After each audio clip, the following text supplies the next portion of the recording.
Assalamualaikum warahmatullahi wabarakatuh. Saya Yulita Anggraini dari kelas B Indralaya MK Ekonomi Mikro Islam NIM 01021182227020. Saya akan membahas distorsi pasar dalam ekonomi Islam. Arti kata distorsi dalam Kamus Bahasa Indonesia adalah sebuah gangguan yang terjadi atau pemutarbalikan suatu fakta, aturan, dan penyimpangan dari fakta yang seharusnya terjadi. Sedangkan pasar secara umum dapat diartikan sebagai tempat bertemunya penjual dan pembeli. Juga dikatakan distorsi pasar adalah fakta yang terjadi di lapangan di mana fakta tersebut tidak sesuai dengan teori-teori yang seharusnya ada dalam mekanisme pasar. Nah, untuk distorsi pasar itu sendiri dibagi menjadi beberapa bentuk, yaitu rekayasa penawaran, rekayasa permintaan, tadlis, dan juga tagrir. Baik, yang pertama saya akan menjelaskan tentang rekayasa penawaran. Apa itu rekayasa penawaran? Jadi, rekayasa penawaran atau false supply iktikar. Jadi, dalam fikih ekonomi Islam, rekayasa penawaran ini sering disebut iktikar, atau banyak juga yang mengira hal ini sama dengan monopoli atau penimbunan, padahal hal ini berbeda, tidak identik satu sama lain. Berdasarkan hadis dari Said bin al-Musayyab dari Ma'mar bin Abdullah al-Adawi, beliau berkata bahwa Rasulullah SAW bersabda, "Tidaklah orang yang melakukan ikhtiar itu kecuali ia bersalah atau berdosa." Hadis riwayat Tirmizi. Nah, jadi hadis yang tadi dijelaskan bahwa iktikar itu sudah jelas dilarang dalam Islam.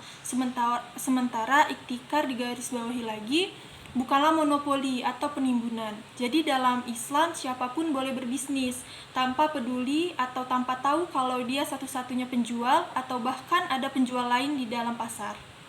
Nah, begitu pula untuk penyimpanan stok barang, untuk keperluan persediaan barang, itu tidak dilarang dalam Islam.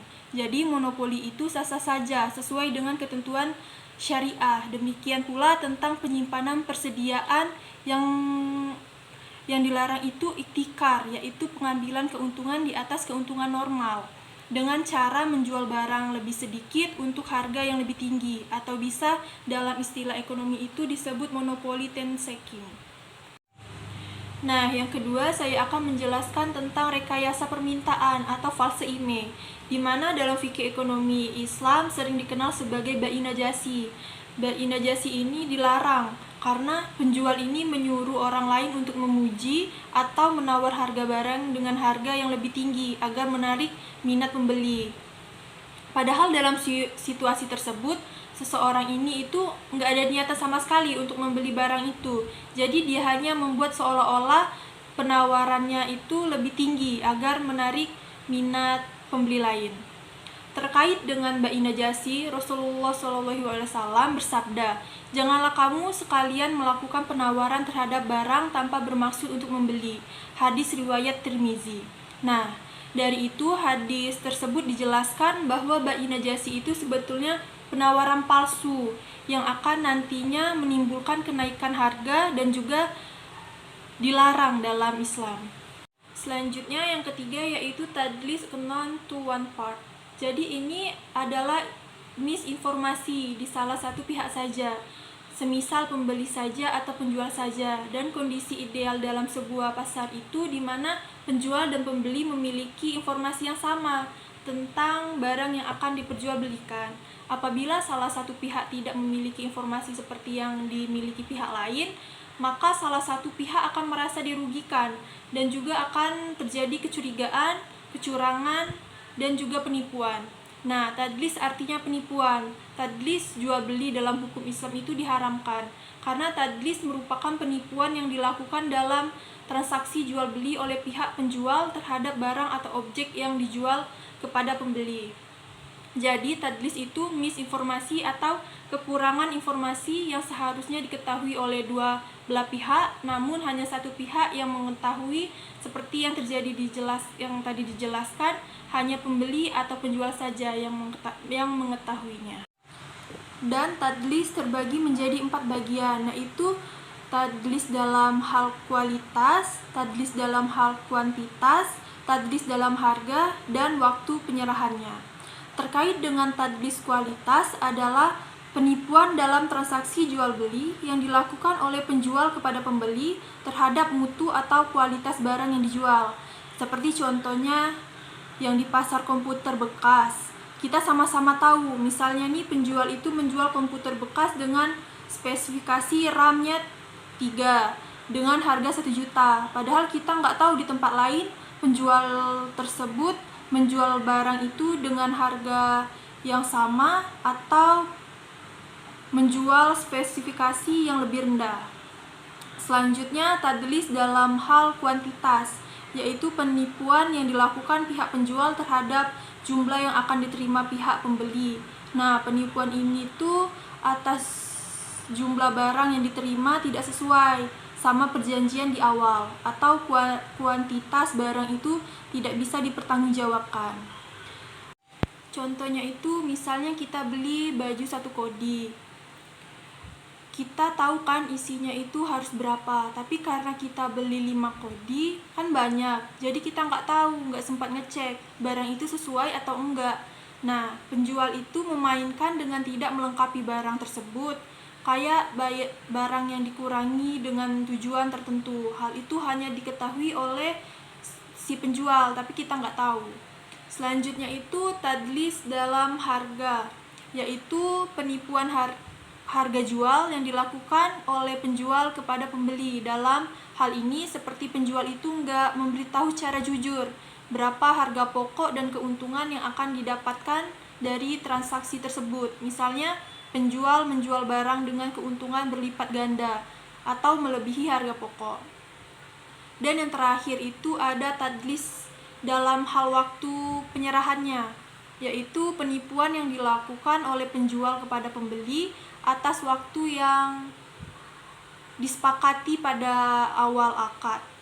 Jadi penyerahan barangnya itu tidak sesuai sama waktu yang telah disepakati di awal, tanpa ada informasi alasan tentu kepada pihak pembeli. Jadi penjual ini berjanji akan menyerahkan barang itu besok, tapi ternyata barang itu tidak ada besok. Jadi di sini pembeli itu misinformasi sama penjual tanpa alasan yang tepat. Selanjutnya penjelasan terkait 4 jenis tagrir. Yang pertama, tagrir dalam kuantitas. Contohnya itu kayak melalui jon, misalnya itu petani akan menjual hasil panen berasnya dengan kualitas A kepada tengkulak dengan harga 750.000. Padahal pada saat kesepakatan dilakukan, sawah si petani itu belum waktunya untuk dipanen. Dengan demikian, kesepakatan jual beli itu dilakukan tanpa menyebutkan spesifikasi mengenai berapa kuantitas yang dijual atau berapa ton, berapa kuintal pada harga yang sudah ditetapkan di awal. Maka di sana terjadi ketidakpastian mengenai kuantitas dari barang yang akan ditransaksikan. Jadi yang tadinya belum bisa dipanen tapi jual beli sudah dilakukan, maka di situ akan terjadi goror, ketidakjelasan dan ketidakpastian berapa kuantitas dari barang yang dijual tersebut. Nah, karena hal tersebut itu akan khawatir menimbulkan kerugian dari salah satu pihak. Baik, selanjutnya terkait tagrir dalam kualitas. Contohnya itu dijual beli bayi Abdul Ablah. Nah, ini tuh menjual anak sapi yang masih berada dalam kandungan induknya.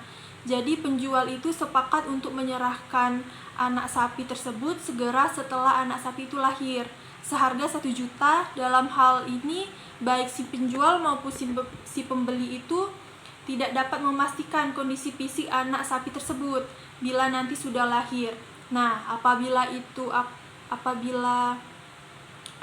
bayi itu normal atau lahir dalam keadaan cacat atau bahkan dalam keadaan mati, nah maka terjadilah ketidakpastian dalam kualitas barang tersebut.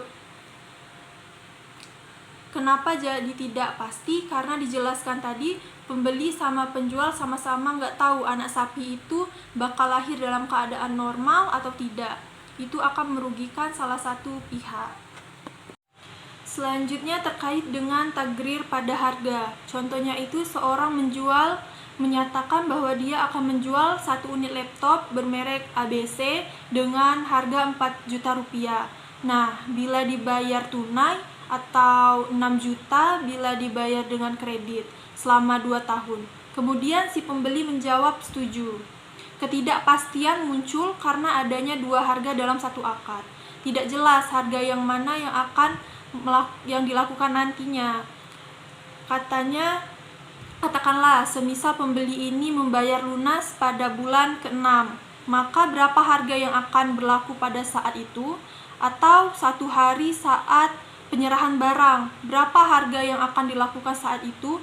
Atau bagaimana jika pembeli itu membayar lunas sehari sebelum akhir tahun kedua? Nah, dalam kasus ini, walaupun kuantitas dan kualitas barang sudah ditentukan, tetapi terjadi ketidakpastian dalam harga barang karena penjual dan pembeli tidak mensepakati harga barang dalam satu akad. Jadi hal ini bisa menimbulkan kerugian di salah satu pihak. Selanjutnya, tagrir pada waktu penyerahan. Misalnya, Daniel kehilangan mobil Toyota Yarisnya. Nah, kebetulan pada saat itu si Aza pengen banget punya mobil Toyota Yaris seperti yang dimiliki Daniel. Karena itu dia mau membeli mobil Daniel tadi. Maka Daniel dan Aza membuat kesepakatan. Jadi Daniel menjual mobil Toyota Yaris yang hilang itu kepada Aza dengan harga 100 juta. Nah, pada saat itu harga pasaran mobil Yaris Toyota Yaris Daniel itu 150 juta.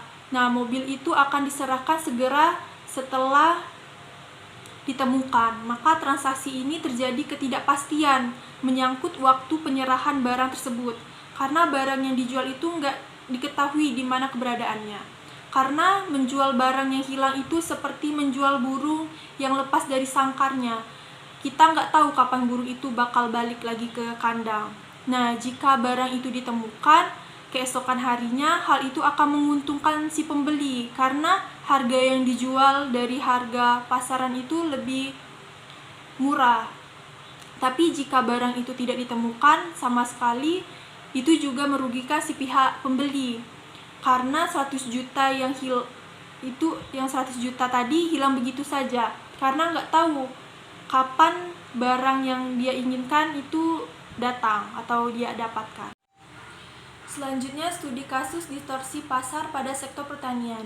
Bayangkan sebuah negara yang memberikan subsidi besar-besaran kepada petani tertentu untuk suatu jenis tanaman, misalnya gandum.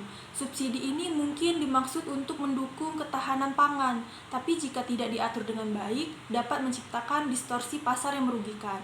Dalam hal ini, petani gandum yang menerima subsidi besar dapat menghasilkan lebih banyak gandum daripada yang diperlukan pasar. Kelebihan pasokan ini bisa menurunkan harga gandum dan merugikan petani lain yang tidak menerima subsidi serupa. Selain itu, ini juga bisa menggeser fokus pertanian dari tanaman yang lain yang mungkin lebih cocok untuk wilayah tersebut atau lebih berkelanjutan secara ekologis. Akibat distorsi macam itu, pasar pertanian menjadi tidak seimbang dan mungkin terjadi masalah seperti pengurangan variasi tanaman, kerugian keanekaragaman genetik, atau penggunaan sumber daya alam yang tidak efisien. Studi kasus ini menyoroti pentingnya kebijakan yang seimbang dan berkelanjutan untuk mencegah distorsi pasar yang dapat berdampak negatif pada sektor pertanian dan masyarakat yang bertanggung pada sektor tersebut. Mungkin sekian terkait video penjelasan tentang distorsi pasar dalam Islam. Kurang dan lebih saya mohon maaf. Wassalamualaikum warahmatullahi wabarakatuh.